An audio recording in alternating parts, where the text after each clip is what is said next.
DCM ಹಾಗೂ CM ಗೊಂದಲ ವಿಚಾರಕ್ಕೆ ಡಿಕೆ ಶಿವಕುಮಾರ್ ಗರಂ ಆಗಿಬಿಟ್ಟಿದ್ದಾರೆ. ಯಾವ ಡಿಸಿಎಂ ಚರ್ಚೆಯೂ ಇಲ್ಲ, ಸಿಎಂ ಪ್ರಶ್ನೆಯೂ ಕೂಡ ಇಲ್ಲ. ಡಿಕೆ ಶಿವಕುಮಾರ್ ಅವರು ನೋಡಿ ಗರಂ ಆಗಿಬಿಟ್ಟಿದ್ದಾರೆ. ಈಗ ಯಾಕಂದರೆ ಈಗ ಎಲ್ಲ ಟಾರ್ಗೆಟು ಡಿಕೆ ಶಿವಕುಮಾರ್ ಆಗಿಬಿಟ್ಟಿದ್ದಾರೆ. 3 ಡಿಸಿಎಂ ಹುದ್ದೆ, ಸಿಎಂ ವಿಚಾರಕ್ಕೆ ಸಂಬಂಧಪಟ್ಟಂತೆ ಮುಗಿ ಬೀಳ್ತಾನೆ ಇದ್ದಾರೆ ಅವರ ಪಕ್ಷದವರೇ. ಹಾಗಾಗಿ ಯಾವ ರೆಕಮೆಂಡೇಶನ್ ಕೂಡ ಅವಶ್ಯಕತೆ ಇಲ್ಲ. ಇಲ್ಲಿ ಯಾವ MLA ಕೂಡ ಮಾತನಾಡುವ ಅವಶ್ಯಕತೆನೂ ಇಲ್ಲ. ವಾರ್ನ್ ಮಾಡಿದ್ದಾರೆ ಅವರು. ನಾನು ವಿಧಿ ಇಲ್ಲದೆ ನೋಟಿಸ್ ನೀಡಬೇಕಾಗುತ್ತೆ, ಎಚ್ಚರಿಕೆ ಕೊಟ್ಟಿದ್ದಾರೆ. ಎಲ್ರಿಗೂ ಕೈ ಮುಗಿತೇನೆ, ನಮ್ಮ ರಾಜಕಾರಣದ ಸುದ್ದಿಗೆ ನೀವು ಬರಲೇಬೇಡಿ. ಸ್ವಾಮೀಜಿ ಏನು ನನ್ನ ಮೇಲಿನ ಅಭಿಮಾನದಿಂದ ಮಾತನಾಡಿದ್ದಾರೆ ಅಷ್ಟೇ.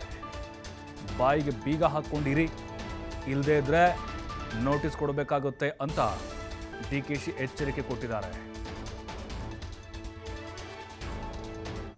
ಯಾರು ಯಾವ MLAನೂ ಮಾತಾಡೋದು ಅವಶ್ಯಕತೆ ಇಲ್ಲ, ಯಾವ ಮಂತ್ರಿನೂ ಮಾಡೋದು ಅವಶ್ಯಕತೆ, ಯಾವ ಸ್ವಾಮಿಗಳ ಅವಶ್ಯಕತೆ ಇಲ್ಲ.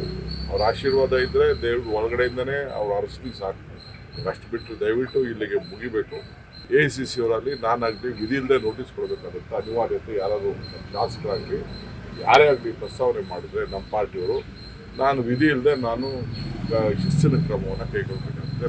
ನಾನು ಪಕ್ಷದ ಹಿತದೃಷ್ಟಿಯಿಂದ ಎಲ್ಲರೂ ಕೂಡ ನಾನು ಹೇಳ್ತಾ ಇದ್ದೀನಿ, ನಿಮ್ಮ ಬಾಯಿನ ಬೀಗ ಹಾಕೊಂಡಿದ್ರೆ ಪಕ್ಷಕ್ಕೆ ಒಳ್ಳೇದು ಮಾಡಿದ್ರೆ ಕೈ ಮುಗಿತೀನಿ.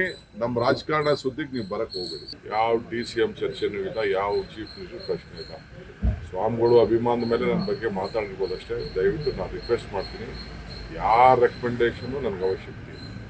ನಾವು ಮಾಡಿರೋ ಕೆಲಸಕ್ಕೆ ನಮ್ಮ ಪಾರ್ಟಿ ಹೈಕಮಾಂಡು ತೀರ್ಮಾನ ಮಾಡ್ತದೆ.